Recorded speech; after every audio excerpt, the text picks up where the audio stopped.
Como les contábamos más temprano, un menor de edad de 16 años fue formalizado como eventual responsable del asesinato del cabo Cristian Martínez. Todo esto reabrió el debate sobre las armas de fuego en manos de civiles, sobre las penas para jóvenes que cometen delitos y en general la situación social en algunas poblaciones del país. Vamos a conversar sobre este tema con nuestros invitados, el presidente de la Cámara de Diputados, Nicolás Monkeberg, y el diputado Felipe Arboe. ¿Cómo están? Muy buenas noches a ambos. Muy bien, buenas noches. En primer lugar, podemos hablar aquí de que hay lugares en Chile, poblaciones en Chile en las cuales el Estado no opera en plenitud, en las cuales los instrumentos y los agentes del Estado no ejercen control sobre esos lugares? Bueno, yo creo que cada día es más complejo. Hemos tenido lugares, yo recuerdo, por ejemplo, en algún minuto la misma población La Legua, era muy delicado el enfrentamiento cuando Carabineros tenía que cumplir una orden judicial, tenían que entrar cerca de 200 carabineros, puesto que como son pasajes cerrados era extremadamente riesgoso para los funcionarios entrar a cumplir las resoluciones judiciales.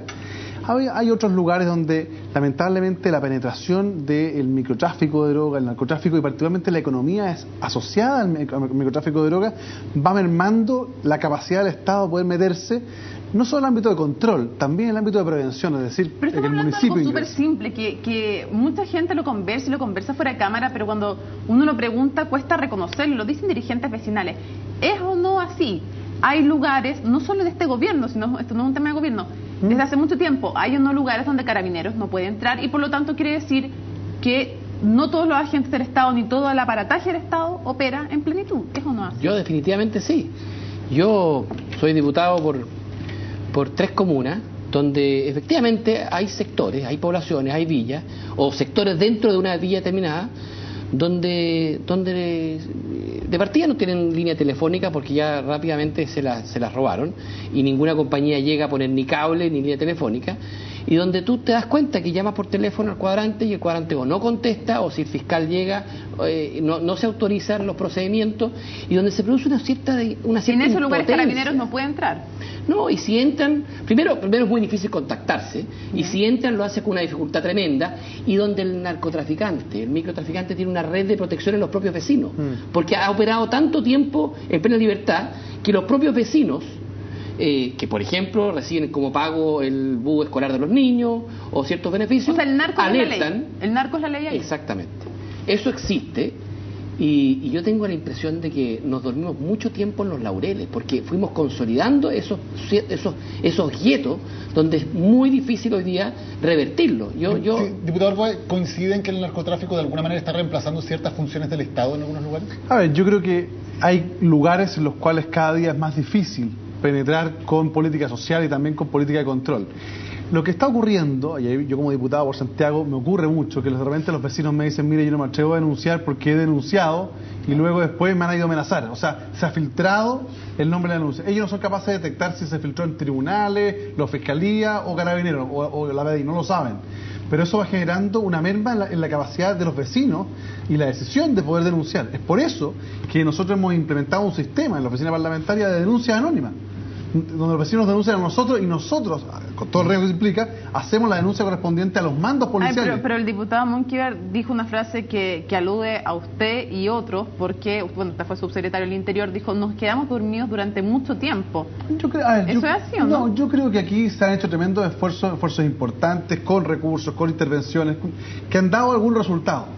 Pero a medida que se implementan planes y programas, oye, el delincuente no tiene ni marco jurídico, ni marco ético, no tiene marco presupuestario, tiene libertad para moverse, y eso es un problema, y por eso hay que ir adecuando rápidamente. ¿No siente que hay un fracaso en las políticas de seguridad y de prevención? Yo creo que tenemos hoy día, nosotros tuvimos, si uno ve las estadísticas, una tendencia a la baja en la estadística de victimización desde el año 2006 al año 2010. Lamentablemente, entre el año 2010 y 2011 tuvimos un alza, que yo creo, porque estuvo influida principalmente la medición del 2010 por el terremoto. Pero tenemos ahí un problemita porque estamos enfrente a la peor ecuación, como dije el otro día en la Feria Internacional de Seguridad, dije, tenemos una ecuación que no es buena. Tenemos victimización al alza y la tasa de denuncias a la baja. Eso quiere decir que los delitos van aumentando, pero lo que conoce el sistema es menor. Y eso es peligroso. Por eso hay que enmendar entre todos, y digo entre todos, carabineros, PDI, fiscales, gobierno, el Parlamento, y obviamente los ciudadanos, un mecanismo de aumentar la denuncia. para que haya menos impunidad. ¿Qué pasa concretamente en noches como la del 11 de septiembre o el Día del Joven Combatiente? ¿Hay todavía alguna motivación política detrás de lo que ocurre o es una fecha en que simplemente el lumpen siente que tiene carta blanca para apoderarse de las calles? Yo definitivamente creo que es más lo segundo. Porque cuando tú tienes 250 detenidos, de los cuales sobre 80 son menores de edad, cuando ves en televisión que ellos te dicen, mira, esta es una oportunidad que tengo para pitearme un carabinero, y probablemente no son capaces de describirte qué ocurrió el 11 de septiembre hace 39 años atrás, te das cuenta que son todas estas oportunidades que se utilizan por personas que están mucho más cercanas a la delincuencia, al saqueo, a ir a meterse a la marcha estudiantil, probablemente con fines mucho más de delito que de manifestar una idea o un determinado postulado. Y en eso sí que creo que nosotros no hemos sido categóricos, porque precisamente lo que queremos cuando hay una marcha estudiantil, cuando hay una manifestación, es garantizarle a la gente que pueda manifestarse libremente. Pero estamos mezclando cosas, porque una cosa son las marchas y otra cosa es la noche el 11 de septiembre. Uno se pregunta, ¿de dónde sacan las armas esos jóvenes? Porque está bien, ambos gobiernos han hecho planes de entrega de armas, eso lo sé, pero uno se pregunta de dónde las sacan. ¿Dónde está el mercado negro de las armas en este país? ¿Quiénes las proveen? A ver, yo voy a coincidir con Nicolás. Creo que la noche del 11 de septiembre, el 29 de marzo, son noches que delincuentes comunes aprovechan de darle una especie de marco de impunidad o marco teórico a hechos delictuales, saqueos, robos, tráfico de drogas incluso durante la noche y obviamente el atacar a funcionarios policiales. ¿De dónde salen las armas? Primero, tenemos una legislación en materia de armas que a mi juicio es insuficiente y lo digo con propiedad porque la modificamos el año 2003 al año 2006 y luego mandamos un segundo proyecto de modificación que duerme en el Congreso, ¿Cuál es el cambio en la Comisión de Defensa de la Cámara de Diputados, porque hubo diputados, en ese tiempo de la UDI principalmente, que no estaban de acuerdo en establecer mayores restricciones. ¿Cuál es mi punto? Es que una sociedad sin armas, y esto es una visión ideológica que yo tengo, una sociedad sin armas es una sociedad con menos violencia. Todavía no sé dónde sacan las armas, no me lo he dicho. Bueno, ¿qué es lo que ocurre? En mi percepción, mi experiencia, creo que tenemos, primero, proliferación de armas hechizas. 2 tubos y un percutor, tenemos un problema ahí.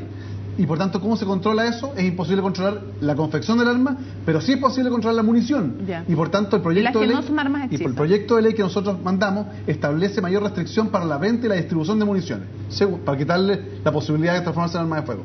Y en segundo lugar, ¿de dónde ingresan las armas manufacturadas? Primero, vienen muchas desde robo de armas legales inscritas a casas de particulares. Segundo, yo creo que tenemos todavía ingresos de armas ilegales a través de nuestros pasos fronterizos. Y es por eso que yo he invitado, y cuando el ministro de Interior en su oportunidad, el ministro Kinspeter, dijo, vamos a hacer una ofensiva contra las armas, el primero que salió a felicitarlo fui yo. Dije, ministro, ahí está el camino. Nosotros tenemos que controlar el ingreso ilegal de armas de fuego, la tenencia de la misma, porque hoy ya tiene una sanción alta, pero hay que ser aún mayor, y agravar los delitos asociados a este tipo de conductas. Diputado Monkeberg, ha habido críticas, por ejemplo, cuando el ministro de Justicia, Teodoro Rivera, defendió el derecho a tener armas y dijo, yo también tengo un arma en mi casa. Por cierto, estaba hablando de armas legales, pero ¿le parece que es una buena señal que desde el gobierno el ministro de Justicia diga algo como eso? Yo siento que aquí hay que tener las reglas claras y cualquier porte de arma tiene que ser dentro de la ley.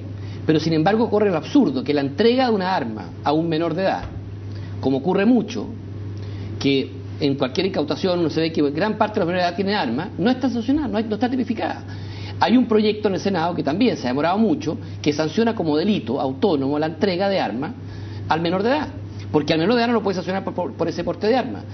Yo, volviendo a tu pregunta, yo tengo una impresión que el motor principal de la existencia de armas ilegales es el narcotráfico. Son ellos los que hoy día mayoritariamente financian las armas hechizas, financian el ingreso. ¿Descartarían que las Fuerzas Armadas o de orden crean esta red de tengan protección? Algo que ver? ¿Descartarían? Porque conversamos con el general director de Carabineros, él dijo que no, pero que tampoco podía descartar que hicieran caso. No, a ver, siempre hay que hacer investigaciones. Recordemos que hubo casos en que se descubrieron armas de grueso calibre, armas que no son autorizadas, la tenencia en nuestro país por demás particulares, y que habían sido originadas en FAMAE, y habían sido robadas por un grupo de funcionarios. O sea, aquí siempre hay que estar alerta, y mi percepción es que hoy día no tenemos las herramientas suficientes porque no se ha adoptado una decisión política de decir, señores, vamos detrás de las armas. Aquí ha habido campañas muy públicas para priorizar la entrega de las armas. Cuando usted era subsecretario el año 2007, 8.757 armas fueron destruidas de una sola vez.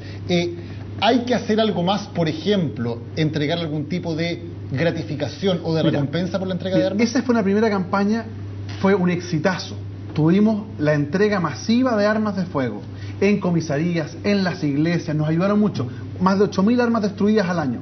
Muy importante. Copiamos las buenas ideas. En Argentina, por ejemplo, esa medida es una política pública autorizada por ley. Entonces, una persona que devuelve un arma tiene una retribución, en este caso económica. ¿Y eso no es un incentivo perverso? Bueno, lo que pasa es que uno tiene que tratar de desarmar. Pero junto con ello, tiene que ir necesariamente aparejado con un mejor sistema de control, que yo creo que no está bien controlado, los clubes de tiro, lo que está ocurriendo con los artefactos, estos verdaderos cajeros de municiones que están instalados en algunos lugares. Yo creo que no hay una buena regulación. Y tercer lugar, insisto, el control fronterizo al ingreso de armas. Creo que hay que hacer un plan especial destinado a eso. El alcalde de Quilicura, diputado Monkever, Juan Carrasco, dijo que detrás del tema también del 11 de septiembre, detrás de delincuentes o de jóvenes en las calles, había un tema de desigualdad importante. ¿Qué tanto hay de eso también? O sea, ¿qué espacios se les han cedido, pero qué espacios también de tejido social se han descompuesto y no hemos preocupado? O sea, la típica imagen de la canción de los prisioneros, de jóvenes pateando piedra, se trata de justificar la violencia, pero ¿quiénes son los que están pateando piedra hoy día? Mira, lo que ocurre es lo siguiente, que si uno va a buscar las causas más remotas, evidentemente que la desigualdad, la pobreza extrema, la falta de oportunidades, sin duda la va a encontrar como causa. Pero la desigualdad en Chile se ha reducido drásticamente en el último tiempo y vemos que la violencia recrudece. Entonces yo creo que es muy cómodo y muy complaciente decir, ¿sabe?, que mientras tengamos desigualdad en Chile tenemos que aceptar o tolerar que existan estos actos violentos. Yo creo que eso es un tremendo error. Por supuesto que la violencia se combate con educación y una serie de cosas, pero también yo creo que ha faltado una cosa que es fundamental, que es un apoyo, una unanimidad del mundo político en condenar la violencia en todas las formas. ¿La concertación no la condena en todas las formas? No, yo no quiero personificar, pero ¿sabes lo que pasa? Si no hay unanimidad, es que alguien falla. No, ¿quién falta? Lo que me pasa a mí de repente es que uno ve que determinadas fuerzas políticas son demasiado sensibles para exigirle explicaciones a Carabineros sobre eventuales abusos en el ejercicio de la autoridad y demasiado insensibles para exigir y para perseguir los actos de violencia cuando se confunden. ¿La concertación? Evidentemente hay parlamentarios de la concertación que yo los veo ser los primeros en exigirle a Carabineros explicaciones, en exigirle que vayan a la Comisión de Seguridad de la Cámara a dar explicaciones por cabo, y sin embargo cuando uno ve que se tira un bombazo en la mitad de una marcha estudiantil, el silencio reina, y eso francamente es una incoherencia, una señal equívoca que hay que evitarla a cualquier costo. Yo lo único que creo que hay que dejarse de palabras y poner las manos en la acción. Hoy día, los asesinos del Cabo Martínez pueden ser condenados a una pena de presidio perpetuo calificado, gracias a una ley que mandamos con la entonces ministra de Defensa Michelle Bachelet y yo como subsecretario de Carabineros, y que el Parlamento apoyó por amplia mayoría. Esa modificación, que fue promulgada en septiembre del año 2005, permitirá que el homicidio de un carabinero no tenga pena privativa de libertad menor, no, presidio perpetuo calificado, es decir, sin derecho a libertad. Pero les falta a ustedes la condena unánime, ¿no? A ver, permanentemente ha habido condena a la violencia. Yo puedo legitimar todo tipo de reivindicaciones, puedo apoyarlas o no, pero lo que nunca voy a justificar es que por muy legítima que sea la reivindicación, se utilice la violencia. Pero creo que hay un tema un poquito más profundo.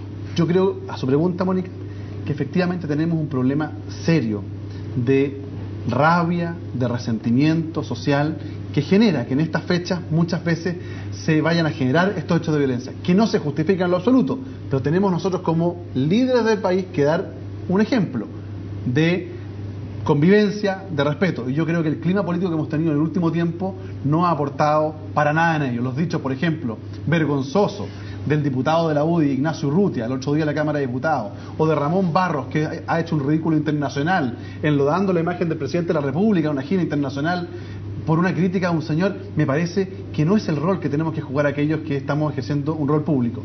Y respecto de la opinión del ministro de Justicia, mire, el ministro Teodoro Rivera, tengo mucho respeto por él. En su fuero interno, como ciudadano, tiene todo el derecho a tener armas, pero cuando uno ejerce un cargo de autoridad, pierde la individualidad y por tanto pasa a ser modelo de acción. Y creo yo que en ese rol él se equivocó. ¿Estamos en el tiempo? Nicolás Monker, ¿quería agregar algo? Sí, quizás ir más a fundamento de lo que estaba diciendo. Hace pocas semanas, hace pocos días, un grupo parlamentario anunció una interpelación. ¿Para qué? Al ministro Hinspeter. ¿Esa interpelación qué es? Juzgar, enjuiciar qué. El actuar finalmente carabinero, a través de la persona del ministro, que es el ministro interpelado.